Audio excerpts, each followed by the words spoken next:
پاکستان نے record remittances سب سے زیادہ، ہماری ٹیکس کلیکشن یعنی ملک کی جو آمدنی بڑھ رہی تھی لوگوں پہ خرچ کرنے کی وہ تاریخی سب سے زیادہ، 5 ہماری فصلیں کیونکہ 60% لوگ کسان ہیں، سب سے تاریخی سب سے زیادہ پیداوار، اس کے علاوہ ان کو قیمتیں بھی سب سے زیادہ ملی، یعنی خوشحالی بھی دیہات میں سب سے زیادہ آئی۔ اور اس کے علاوہ انڈسٹریل پروڈکشن، دیکھیں جب ایک قوم کی جب اس کی دولت میں اضافہ ہوتا ہے، جب اس کی انڈسٹری بڑھتی ہے، تو انڈسٹریل پروڈکشن ہماری ٹیکسٹائل ایکسپورٹس ریکارڈ کے اوپر، اس وقت کے اوپر یہ ہمارے خلاف سازش کی گئی، اور تب سے اب تک دیکھ لیں کہ ریزرو بھی نیچے جا رہے ہیں، روپے کے اوپر بھی پریشر پڑا ہوا ہے، ایک پورا ملک میں افراتفری کا ماحول بن گیا ہے جس سے اکانومی افیکٹ ہوتی ہے۔ تو تب ہمارے جناب ہمارے جو ایلائز تھے ان کو بھی یاد آ گیا کہ حالات اچھے نہیں ہیں جی، کہ حکومت سے وہ خوش نہیں ہیں، اور ہمارے یہ جو لوگ جنہوں نے ہمیں چھوڑا، یہ بھی انہوں نے بھی اکٹھے کرنے شروع کر دیے سندھ ہاؤس کے اندر۔ تو میں جو آج چاہتا ہوں کہ اب تو یہ واضح ہو گیا نا کہ جو میں کہہ رہا تھا وہ سچ ہے۔ اب نیشنل سیکیورٹی کونسل نے کنفرم کر دیا کہ جو میں نے میٹنگ کروائی تھی میری سربراہی میں، اس کے وہ ٹھیک اس کے منٹس تھے، یعنی اس میں جو انہوں نے کہا تھا کہ فوراً بیرونی مداخلت ہوئی ہے وہ ٹھیک ہوئی ہے۔ یہ بھی کنفرم ہو گیا۔ یہ بھی کنفرم ہو گیا کہ جب ہم نے ان سب کو بلایا تھا نیشنل سیکیورٹی کونسل کی میٹنگ کے بعد، کہ پولیٹیکل ہیڈز آ کے ملے، ہمارے ایلائز آ کے ملے، کیونکہ مجھے پتا تھا کہ زیادہ تر لوگوں کو سمجھ نہیں ہے، انجانے میں سازش کا حصہ بنے ہوئے تھے، لیکن مجھے اتنا بھی پتا تھا کہ لندن میں بیٹھ کے اس نے پوری سازشیں کی بیرون ملک کے ساتھ، اور یہاں جو چھوٹا بھائی تھا وہ پوری طرح ملوث تھا اور زرداری پورا ملا ہوا تھا، کیونکہ وہ سازش باہر کی کبھی کامیاب ہو ہی نہیں سکتی جب تک آپ کو اندر میر جعفر اور میر صادق نہ ملے۔ یہ ملے ہوئے تھے ساتھ۔ تو جب ہم نے جو پارلیمنٹ کی نیشنل سیکیورٹی کمیٹی کی میٹنگ بلائی تو انہوں نے بوائیکاٹ کر دیا، کیونکہ شہباز شریف کو پتا تھا کہ مراسلہ جینوئن ہے، کیونکہ یہ تو بڑی دیر سے ان سے ملاقاتیں کر رہے تھے۔ تو میں یہ آج چاہتا ہوں کہ سپریم کورٹ کو کہ آپ نے جس وجہ سے ڈپٹی اسپیکر قومی اسمبلی نے جو اس نے اس کو ایکسیپٹ نہیں کیا تھا ان کو، اور اس نے کہا تھا کہ مداخلت ہوئی ہے، اور اسے اپنے اوتھ کے اوپر سٹینڈ لیتے ہوئے ایڈجرن کی تھی میٹنگ اسمبلی کی، میں یہ چاہتا ہوں کہ سپریم کورٹ کو اب وہ کرنا چاہیے جو تب کرنا چاہیے تھا۔ تب ان کو کم از کم، اگر اسپیکر یہ کہہ رہا ہے کہ میری اوتھ کی خلاف ورزی، یعنی میری اوتھ کہتی ہے کہ آپ پاکستان کی خودداری کے لیے سٹینڈ کرو گے، پاکستان کی سوورنٹی کے لیے سٹینڈ کرو گے، تو وہ دونوں متاثر ہوتی تھی اس سے۔ تو تب ان کو سپریم کورٹ کو اس کے اوپر انویسٹیگیشن کرنی چاہیے تھی، بجائے اس کی رولنگ ہٹا دینی، کیونکہ جس چیز کے اوپر رولنگ انہوں نے ہٹائی ہے وہ تو انویسٹیگیٹ کی نہیں۔ اور اس لیے میں اب چاہتا ہوں کہ سپریم کورٹ کے اندر اوپن ہیئرنگ ہو اس کے اوپر۔ ہم کوئی کیمرہ ہیئرنگ نہیں مانگتے، ہم اوپن ہیئرنگ مانگتے ہیں، کیونکہ یہ اتنی بڑی واردات ہوئی ہے ایک ملک کی سوورنٹی کے خلاف، ہماری آزادی کے خلاف، یہ اتنی بڑی واردات کی گئی ہے جو کہ ان کی حکومت نے بھی اب ثابت کر دیا۔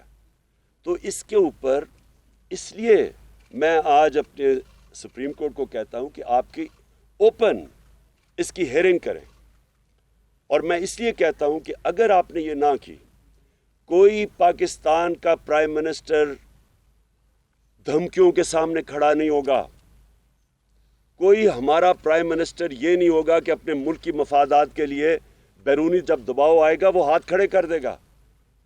جنرل مشرف نے ہاتھ کھڑے کر دیے تھے جب باہر سے دھمکی ملی تھی کہ ہماری جنگ میں شامل ہو۔ جنرل مشرف نے NRO دیا تھا جب کونڈالیزا رائس نے میٹنگ کی تھی اس کے ساتھ اور بے نظیر کو اکٹھا کیا تھا، NRO تب ہوا تھا۔ یہ بیرونی مداخلت تھی ساری، جنہوں نے پاکستان نے بڑی بھاری اس کی قیمت ادا کی ہے۔ 80,000 لوگ مروائے، اپنے ملک کو تباہی، خودکش حملے ہو رہے ہیں چاروں طرف، قبائلی علاقہ اجڑ گیا، $100 ارب سے اوپر قوم کا ضائع ہو گیا، وہ ایک دھمکی کی وجہ سے۔ اور جب اکٹھا کیا کونڈولیزا رائس نے بے نظیر اور مشرف کو، تو NRO دیا، اس سے 4 گنا پاکستان کا قرضہ بڑھا۔ تو آج اگر اپنی ساورنٹی کے لیے ہمارے ادارے نہیں کھڑے ہوں گے، ہمارا سپریم کورٹ نہیں سٹینڈ لے گا، اس کے اوپر صحیح معنی میں انویسٹیگیشن نہیں کرے گا، تو ہمیشہ کے لیے پاکستان کے وزیر اعظم سربراہ دھمکیاں برداشت نہیں کریں گے، وہ اپنی کرسی بچانے کے لیے ہاتھ کھڑے کر دیں گے جیسے پہلے ہوتا رہا۔ تو میں دوسری چیز یہ چاہتا ہوں کہ جب سپریم کورٹ اس کو انویسٹیگیٹ کرے گی، تو یہ جب انویسٹیگیشن ہوگی تو پتہ چلے گا کہ جو سفارت خانے تھے، یہ بیرون ملک سفارت خانے، کون کون لوگ ادھر زیادہ جانا شروع ہو گئے، کون سے اپوزیشن لیڈر سے انہوں نے زیادہ ملاقاتیں کی، اور سفارت خانوں کا کیا کام تھا، ان لوگوں کو بلانا جو وہ سمجھتے تھے کہ تحریک انصاف میں خوش نہیں ہیں، ان کو بلانا شروع کر دیا، جنہوں نے سب سے پہلے جو اپنے ضمیر بیچے اور جو لوٹا ہوئے، ان کو پہلے سے بنانا شروع کر دیا تھا سفارت خانوں میں۔ یہ انویسٹیگیٹ ہونا چاہیے، کیسے پہلے سے ہی میڈیا کے اندر باتیں شروع ہو گئیں، بڑے نامور صحافیوں نے پہلے سے لکھنا شروع ہو گیا کہ عمران خان کی حکومت کے خلاف سازش شروع ہو گئی۔ وہ مجھے بھی ساری خبریں مل رہی تھیں، ہمیں بھی یہ سارا پتہ چل رہا تھا جنوری سے، جب یہ ساری گیم شروع ہوئی تھی، ہمیں یہ ساری چیزیں پتہ چل رہی تھیں، کیونکہ ہمیں خبریں آ رہی تھیں کہ یہ کیسے کدھر لنڈن میں کون کون لوگوں سے ملاقاتیں کر رہا ہے، جدھر سے یہ شروع ہوئی تھی گیم۔ تو میں آج اس لیے یہ کہنا چاہتا ہوں کہ ہماری جمہوریت، ہماری آزادی کے لیے آج یہ سب سے بڑا خطرہ بنا ہے، اور اگر ہمارے ادارے آج نہیں کھڑے ہوں گے اس قوم کی خودداری اور آزادی کے ساتھ، تو یہ تو غلاموں کی، کرپٹ لوگوں کی غلامی کے اندر ہمیں ہی نہیں، صرف ہمارے بچوں کا مستقبل خطرے میں۔ میں یہ دوسری چیزیں پوچھنا چاہتا ہوں آج کہ جب یہ لوگ انہوں نے اپنے ضمیر بیچے، اور انہوں نے اپنے حلقوں سے غداری کی، انہوں نے ہماری جمہوریت سے غداری کی، میں یہ پوچھنا چاہتا ہوں کہ کیا یہ اتنی امپورٹنٹ چیز نہیں کہ الیکشن کمیشن اور سپریم کورٹ اس کو فوری طور پہ سنیں، ان کیسز کو ڈے ٹو ڈے بیسس پہ ان کے حل کریں؟ پنجاب اسمبلی میں جو ہوا ہے، اس سے زیادہ شرمناک چیز کیا ہو سکتی ہے؟ جس طرح وہ پولیس کو اندر بھیجے، ہماری بیچاری ایم پی وہ لائف سپورٹ مشین کے اوپر ہے، اس وقت ڈنڈے مارے گئے، جس طرح آسیہ کو، جس طرح انہوں نے کیا پنجاب اسمبلی میں، اور جس طرح کی حرکتیں کی گئی، یہ کیا کہ کوئی جمہوریت ہے؟ اور پھر جن لوگوں نے اپنے آپ کو بیچا، کیا ہم اپنی ساری قوم کے سامنے اجازت دیں گے اس طرح کی چیز کو کہ کسی مغربی جمہوریت یا برطانیہ کی جمہوریت جدھر سے ہم نے یہ ماڈل لیا ہے، کبھی سنا ہے اس طرح کی کہ لوگ کمروں میں بند کر کے بکریوں کی طرح اور ان کو خرید رہے ہیں؟ کبھی یہاں کہیں ہوا ہے؟ تو میں حیران ہوں کہ ہمارا نہ سپریم کورٹ کے اندر یہ وہ ارجنسی ہے، نہ وہ الیکشن کمیشن کے اندر ہے۔ اور الیکشن کمیشن کا تو میں یہ واضح کر دوں آج کہ الیکشن کمشنر کو ریزائن کرنا چاہیے۔ دیکھیں، جب میچ کھیلا جاتا ہے تو امپائر کے اندر دونوں ٹیموں کو ماننا چاہیے کہ یہ امپائر ٹھیک ہے۔ جب ایک جج کیس سنتا ہے تو اگر ایک پارٹی یہ سمجھے کہ جج کے اوپر اس کو اعتماد نہیں، تو وہ ریکیوز کرتا ہے اپنے آپ کو۔ جب ایک پاکستان کی سب سے بڑی پارٹی یہ کہہ رہی ہے کہ الیکشن کمشنر اتنا جانبدار قسم کا آدمی ہے جس کے اوپر ہمیں کوئی اعتماد ہی نہیں ہے، سارے فیصلے ہی ہمارے خلاف کرتا ہے، اور جب چاہتا ہے تو کسی کے اوپر ایکشن لے لیتا ہے، اور جب چاہتا ہے نہیں لیتا، کیونکہ ڈپینڈ کرتا ہے کہ وہ کون سی پارٹی میں ہے۔ تو جب اس کے اوپر ہمیں اعتماد ہی نہیں ہے تو اس کو ریزائن کر دینا چاہیے، کیونکہ یہ امپائر بن ہی نہیں سکتا۔ اور اسی طرح میں سپریم کورٹ کو آج کہوں گا کہ 63A اتنا امپورٹنٹ ہے، اگر یہ لوگ اب سارے بچ جائیں گے اور یہ سازش کا حصہ پیسے بھی لے لیں گے، سازش کا حصہ بھی بن جائیں گے، اور اگر کوئی ایکشن نہیں لیا جائے گا ان کے اوپر، تو آپ نے تو دروازے کھول دینے ہیں کہ ہر قسم کا آدمی پولیٹکس میں آئے گا، اپنے ضمیر الیکشن ووٹ لے کے آئے گا اور بلیک میل کرنے کے لیے اپنے آپ کو بیچے گا۔ تو یہ تو ہماری پالیٹکس اور ہماری جمہوریت کی نگیشن ہے. میں آخر میں آج جو ہم کرنے جا رہے ہیں, آج جو ہم اناؤنس کیا ہے, میں نے آج ہماری میٹنگ کی ہے, میں نے اپنی ساری تنظیموں کو آج تیاری کروا رہا ہوں. اب سے سارے ہمارے پاکستان کے اندر گاؤں لیول کے اوپر, محلہ لیول کی تنظیموں کو میں نے آج انسٹرکشنز دے دی ہیں, سب تیاری کریں اسلام آباد کی حقیقی آزادی کی مارچ کے اوپر. یہ میں ڈیٹ دوں گا ان کو, لیکن میں تیاری ابھی سے کروا رہا ہوں. اور انشاءاللہ یہ اتنا بڑا یہ عوام کا سمندر آئے گا اسلام آباد کی طرف, کیونکہ میں نے کبھی قوم کے اندر اس طرح کا شعور نہیں دیکھا جو آج ہے ان کے اندر. کبھی ایسے نہیں ہوا کہ 3 سب سے بڑے وینیوز پشاور 4 وینیوز, پشاور, اسلام آباد, کراچی اور لاہور, سب سے بڑے وینیوز, جو یہ 11 پارٹیز اس کا چھوٹا سا حصہ بھی نہیں کوئی بھر سکتی, وہ چند دنوں کے اندر سارے وینیوز کے اندر اس طرح کے کراؤڈ آئے ہیں, کیونکہ عوام میں شعور آ گیا ہے. لوگ بیداری آ چکی ہے, لوگ سمجھ بیٹھے ہیں کہ اس قوم کے ساتھ کس طرح مذاق ہوا ہے.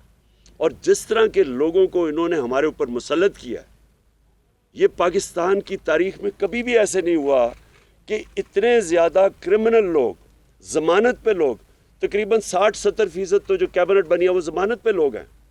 جو یہ پرائم منسٹر بھاگا پھرا ادھر ادھر, جس طرح یہ سوائے فیتے کاٹنے کا اور اس کو پتہ ہی نہیں ہے. اس سے سوال یہ پوچھا جائے کہ 40 ارب روپے کے آپ کے اور بچوں نے کیسز کے جواب دینے ہیں. 40 ارب روپے ایف آئی اے میں اور نیب میں کیسز ہیں اس کے. کیسے ہو سکتا ہے کہ یہ اب بیٹھ کے ایف آئی اے کے اوپر پہلے تبدیلیاں کروائے گا؟ یہ کسی دنیا میں سنا ہے ایسا؟ یہ پہلے تبدیلیاں کرائے گا لوگوں کی, اپنے لوگ بٹھائے گا, پھر جس طرح ریکارڈ جلتے تھے وہاں ایل ڈی اے میں جو انہوں نے لوٹ مار کی تھی لاہور میں, اسی طرح وہ ریکارڈ کو ٹیمپر کریں گے. یہ کہیں دنیا میں نہیں ہوتا. اور یہ کیبنٹ ای سی ایل کے اوپر 60-70% لوگ ہیں, ای سی ایل پہ بھی ہے, ضمانت پہ بھی ہے. یہ کہاں دنیا میں ہوتا ہے؟ اور ویسے میں کہہ رہا ہوں کہ مجھے بھی ای سی ایل پہ ڈال دیں, کیونکہ میں ویسے ہی باہر نہیں جانا چاہتا. لیکن ان کو اتنا خوف کیوں ہوتا ہے باہر جانے کا؟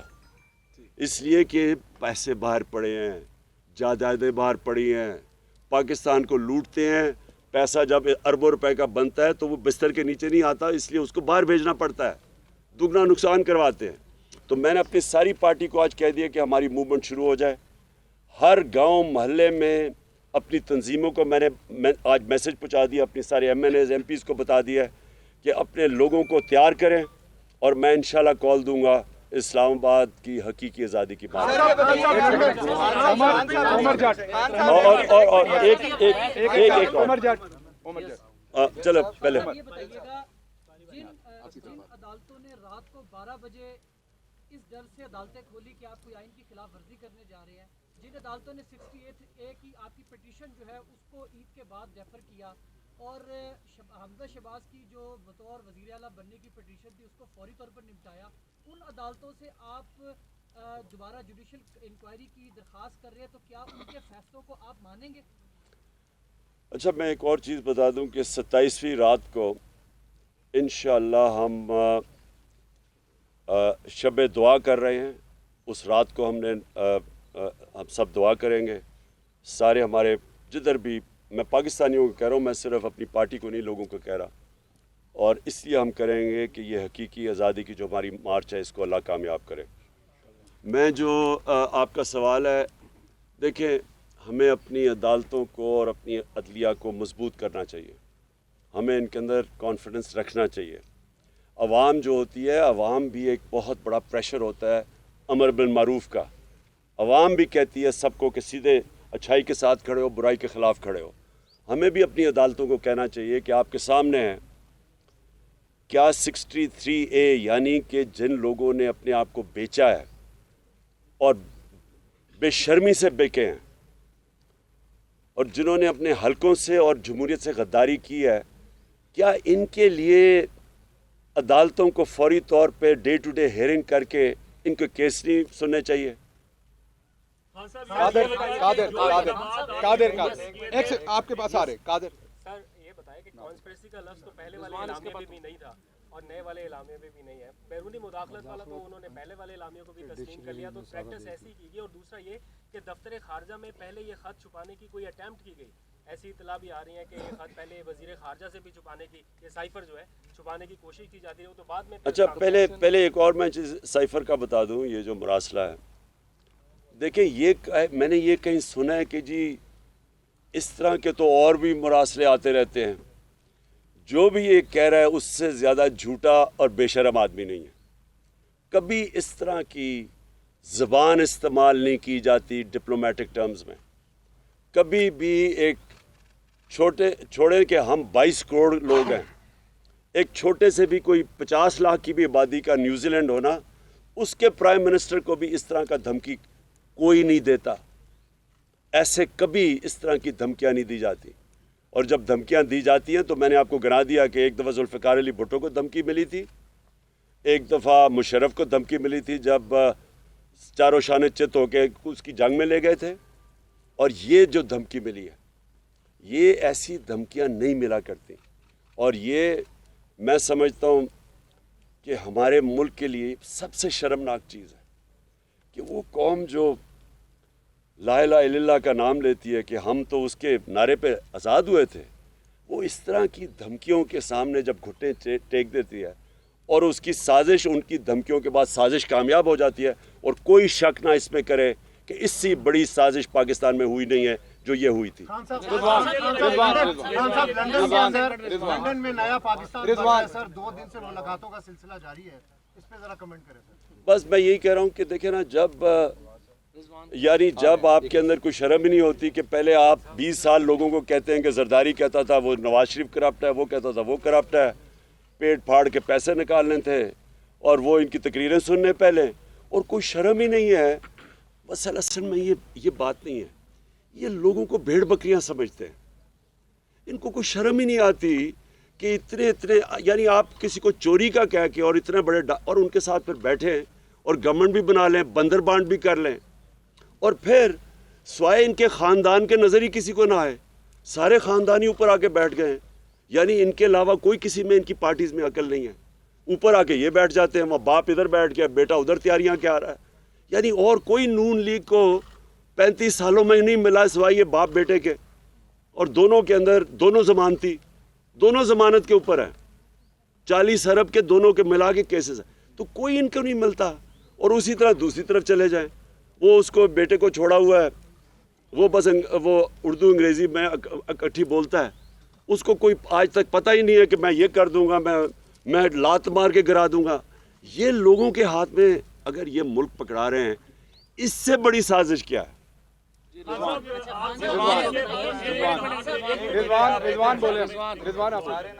آپ کی حکومت کے بہت سارے ایسے اقدامات تھے جو موجودہ حکومت ریورس کرنے جا رہی ہے, اس میں اوورسیز پاکستانیوں کا vote, EVM machine.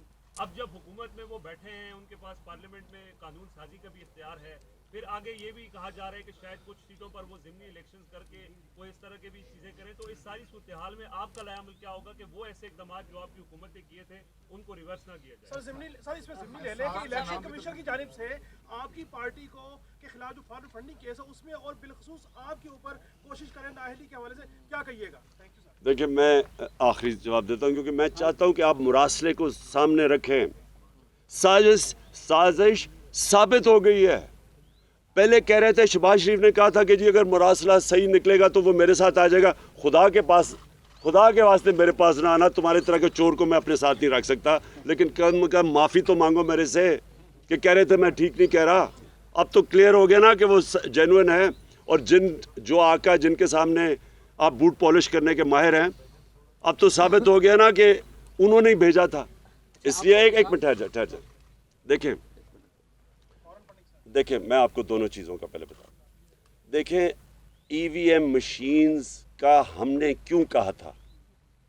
EVM machines کا جو اگر آپ ساری جوڈیشل کمیشن 5 ہفتے کی بیٹھی تھی سپریم کورٹ کے اندر, اوپن ہیئرنگ ہوئی تھی اس میں, اگر ان کی جتنی بھی سپریم کورٹ نے 30-40 تجویزات دی تھیں, اگر آپ ان سب کو دیکھ لیں تو اس میں سے ایک نتیجہ نکلتا ہے کہ اگر آپ نے الیکشن بہتر کروانا ہے EVM مشین لے آئیں. یہ جوڈیشل کمیشن کا نچوڑ تھا.